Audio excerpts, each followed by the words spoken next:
our commitment to each other, on our belief that he had seen through and vows, and we made each other at the start. It worked for us. It was through the tumultuous years of detention, years of exile, and decades of commitment to the people of Kenya and the people of Africa. The detention years and years in this exile tested our family in a way only the family can appreciate. It was not easy. But all the time, when he was away, either in detention or in exile, I knew he would always come back. This time,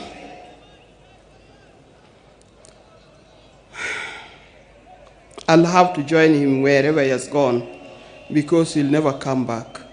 But the spirit lives on. When I first met Raila, some 54 years ago, I didn't see his political side. I didn't see it coming either. He was not a politician in any form. I knew his father was, but him was different. And with my friends, then I was at the University of Nairobi, we were young, idealistic ladies who swore not to marry. We swore to marry calm, professional men, not those who give to the loudness of politics. I swore we had no time for the people who are doing political science, the lawyers, and so forth. We didn't know what was coming.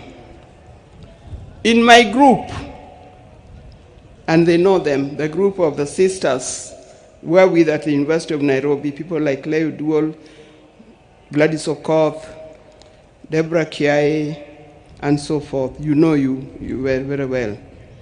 Out of my group, I was the first one to marry. I married an engineer, a man of calm demeanor and reflective character. They all congratulated me because of that. Little did I know I was marrying a political engineer who would proceed to make engineering of Kenya his lifelong project.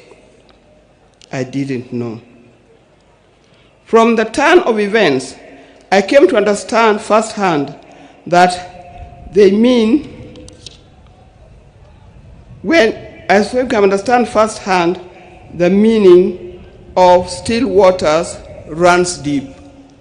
He was a calm person, but as we lived, I realized he was a deep thinker of a different kind.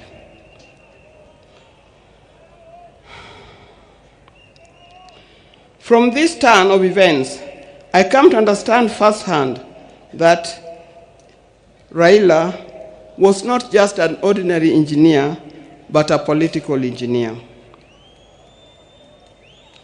I evolved, adapted, and handled challenges that came my way, courtesy of being Raila Odinga's wife. And those challenges were many. I know if you are to ask the spouses of these politicians down here,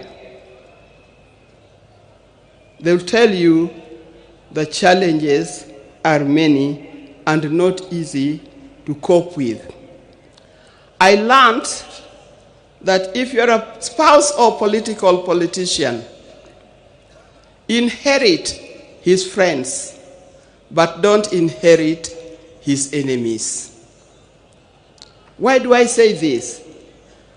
Because you'll be standing there, you'll be sitting there at home, thinking so and so is an enemy of my husband, because he's belongs to a different political party or he comes from a different area, I tell you, you will be wrong.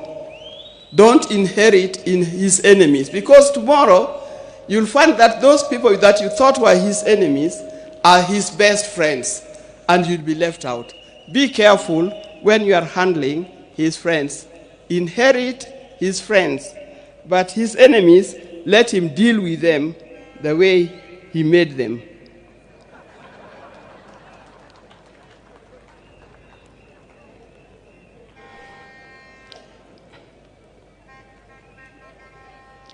After going through it all, I had a chance to marry. If I had a chance to marry him, I would marry him again. I would be happy to do it. But this time, I would marry him knowing I'm marrying a politician, not just an engineer only.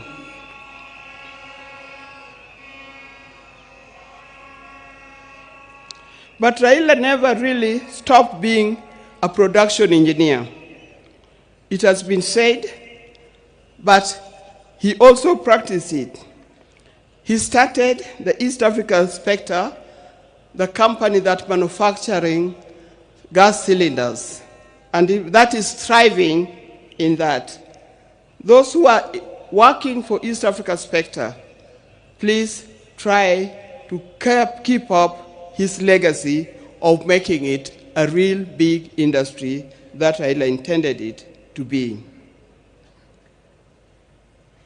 Raila was always disturbed by the fact that Kenya was not moving as fast as he expected. At the turn of independence, Kenya was at par with countries like South Korea, with countries like Thailand. I think we're even ahead of many other large countries. But these countries have moved very fast. They've moved very fast to be first world countries. Kenya, we are still dragging a little. This thing can be changed. I've traveled in many countries.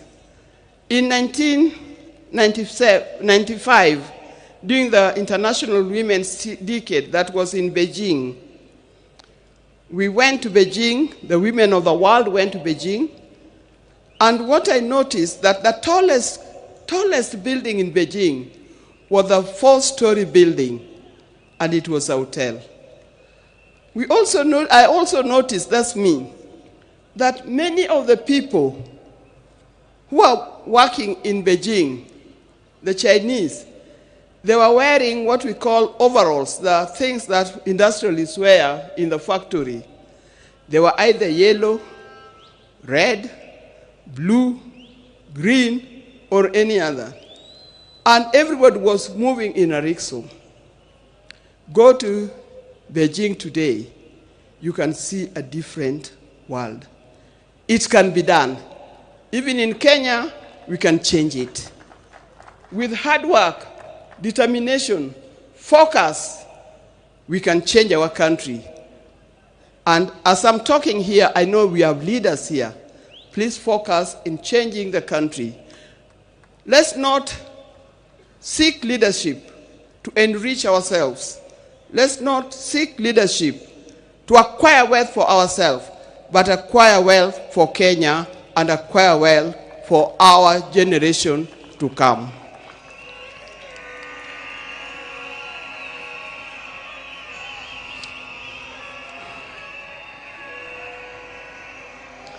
In the name of Raila, I appeal that we focus on national wealth instead of personal wealth.